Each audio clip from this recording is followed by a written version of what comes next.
KaraokeBooks. Pride and Prejudice. Written by Jane Austen. Audiobook. Chapter 51. Their sister's wedding day arrived, and Jane and Elizabeth felt for her probably more than she felt for herself. The carriage was sent to meet them and they were to return in it by dinner time. Their arrival was dreaded by the elder Miss Bennets, and Jane more especially, who gave Lydia the feelings which would have attended herself, had she been the culprit, and was wretched in the thought of what her sister must endure. They came. The family were assembled in the breakfast room to receive them. Smiles decked the face of Mrs. Bennet, as the carriage drove up to the door. Her husband looked impenetrably grave, her daughters, alarmed, anxious, uneasy.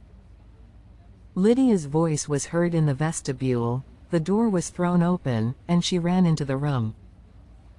Her mother stepped forwards, embraced her, and welcomed her with rapture, gave her hand with an affectionate smile to Wickham, who followed his lady, and wished them both joy, with an alacrity which showed no doubt of their happiness.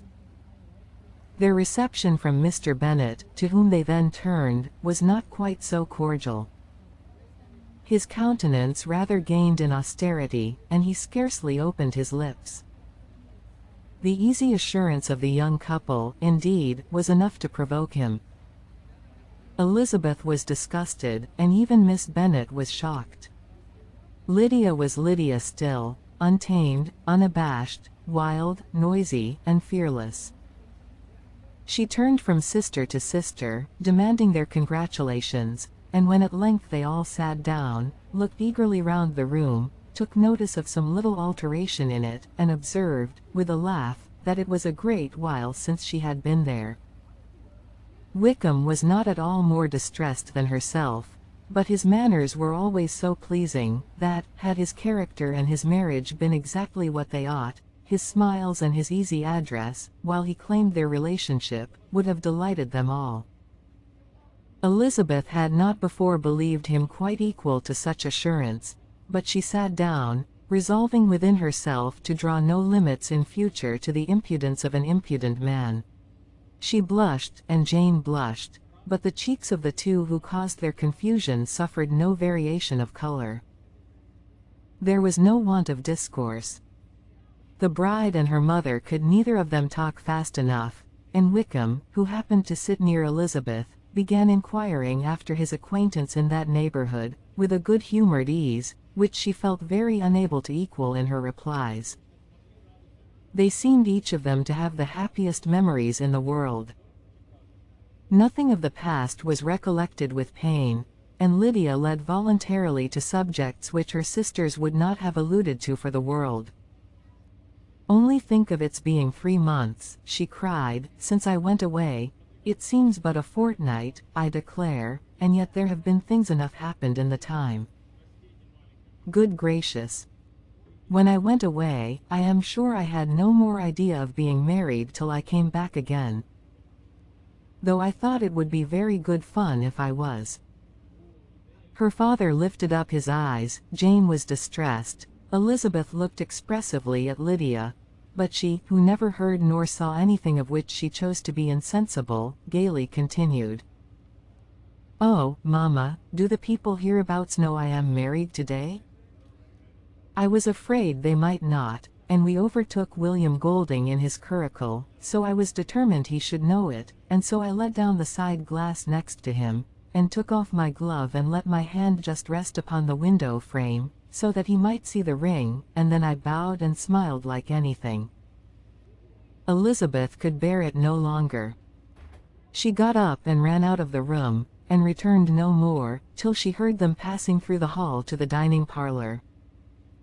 She then joined them soon enough to see Lydia, with anxious parade, walk up to her mother's right hand, and hear her say to her eldest sister, "Ah, Jane, I take your place now, and you must go lower, because I am a married woman." It was not to be supposed that time would give Lydia that embarrassment from which she had been so wholly free at first. Her ease and good spirits increased. She longed to see Mrs. Phillips, the Lucases, and all their other neighbors, and to hear herself called Mrs. Wickham by each of them, and in the meantime she went after dinner to show her ring and boast of being married to Mrs. Hill and the 2 housemaids. "Well, Mamma," said she, when they were all returned to the breakfast room, "and what do you think of my husband? Is not he a charming man? I am sure my sisters must all envy me. I only hope they may have half my good luck. They must all go to Brighton. That is the place to get husbands. What a pity it is, Mamma, we did not all go." "Very true, and if I had my will we should. But, my dear Lydia, I don't at all like your going such a way off." "Must it be so? Oh, Lord. Yes, there is nothing in that. I shall like it of all things. You and Papa and my sisters must come down and see us. We shall be at Newcastle all the winter, and I dare say there will be some balls, and I will take care to get good partners for them all." "I should like it beyond anything," said her mother. "And then when you go away, you may leave 1 or 2 of my sisters behind you, and I dare say I shall get husbands for them before the winter is over." "I thank you for my share of the favor," said Elizabeth, "but I do not particularly like your way of getting husbands." Their visitors were not to remain above 10 days with them. Mr. Wickham had received his commission before he left London, and he was to join his regiment at the end of a fortnight. No one but Mrs. Bennet regretted that their stay would be so short, and she made the most of the time by visiting about with her daughter, and having very frequent parties at home. These parties were acceptable to all. To avoid a family circle was even more desirable to such as did think than such as did not. Wickham's affection for Lydia was just what Elizabeth had expected to find it, not equal to Lydia's for him.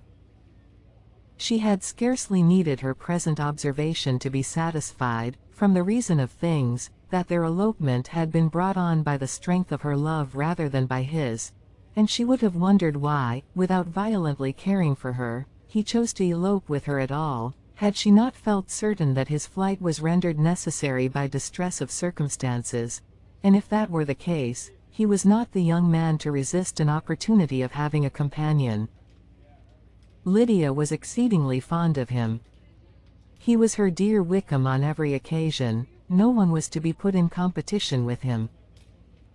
He did everything best in the world, and she was sure he would kill more birds on the 1st of September than anybody else in the country. One morning, soon after their arrival, as she was sitting with her 2 elder sisters, she said to Elizabeth, "Lizzie, I never gave you an account of my wedding, I believe. You were not by when I told Mamma and the others all about it. Are not you curious to hear how it was managed?" "No, really," replied Elizabeth, "I think there cannot be too little said on the subject." You are so strange. But I must tell you how it went off. We were married, you know, at St. Clement's because Wickham's lodgings were in that parish. And it was settled that we should all be there by 11 o'clock. My uncle and aunt and I were to go together, and the others were to meet us at the church. Well, Monday morning came, and I was in such a fuss. I was so afraid, you know, that something would happen to put it off, and then I should have gone quite distracted. And there was my aunt, all the time I was dressing, preaching and talking away just as if she was reading a sermon. However, I did not hear above 1 word in 10, for I was thinking, you may suppose, of my dear Wickham. I longed to know whether he would be married in his blue coat.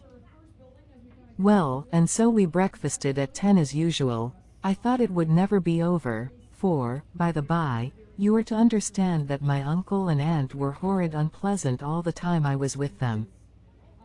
If you'll believe me, I did not once put my foot out of doors, though I was there a fortnight. Not one party, or scheme, or anything. To be sure, London was rather thin, but, however, the little theatre was open. Well, and so, just as the carriage came to the door, my uncle was called away upon business to that horrid man Mr. Stone. And then, you know, when once they get together, there is no end of it. Well, I was so frightened I did not know what to do, for my uncle was to give me away, and if we were beyond the hour we could not be married all day. But, luckily, he came back again in 10 minutes' time, and then we all set out. However, I recollected afterwards, that if he had been prevented going, the wedding need not be put off, for Mr. Darcy might have done as well. Mr. Darcy, repeated Elizabeth, in utter amazement. Oh, yes. He was to come there with Wickham, you know. But, gracious me, I quite forgot. I ought not to have said a word about it. I promised them so faithfully. What will Wickham say? It was to be such a secret. If it was to be a secret, said Jane, say not another word on the subject. You may depend upon my seeking no further. Oh, certainly, said Elizabeth, though burning with curiosity, we will ask you no questions. Thank you, said Lydia, for if you did, I should certainly tell you all, and then Wickham would be so angry. On such encouragement to ask, Elizabeth was forced to put it out of her power, by running away. But to live in ignorance on such a point was impossible, or at least it was impossible not to try for information. Mr. Darcy had been at her sister's wedding. It was exactly a scene, and exactly among people, where he had apparently least to do, and least temptation to go. Conjectures as to the meaning of it, rapid and wild, hurried into her brain, but she was satisfied with none. Those that best pleased her, as placing his conduct in the noblest light, seemed most improbable. She could not bear such suspense, and hastily seizing a sheet of paper, wrote a short letter to her aunt, to request an explanation of what Lydia had dropped, if it were compatible with the secrecy which had been intended. You may readily comprehend, she added, what my curiosity must be to know how a person unconnected with any of us, and, comparatively speaking, a stranger to our family, should have been amongst you at such a time. Pray write instantly, and let me understand it, unless it is, for very cogent reasons, to remain in the secrecy which Lydia seems to think necessary, and then I must endeavor to be satisfied with ignorance. Not that I shall, though, she added to herself, and she finished the letter, and, my dear aunt, if you do not tell me in an honorable manner, I shall certainly be reduced to tricks and stratagems to find it out. Jane's delicate sense of honor would not allow her to speak to Elizabeth privately of what Lydia had let fall. Elizabeth was glad of it. Till it appeared whether her inquiries would receive any satisfaction, she had rather be without a confidant. If you liked what you heard, please subscribe to the channel.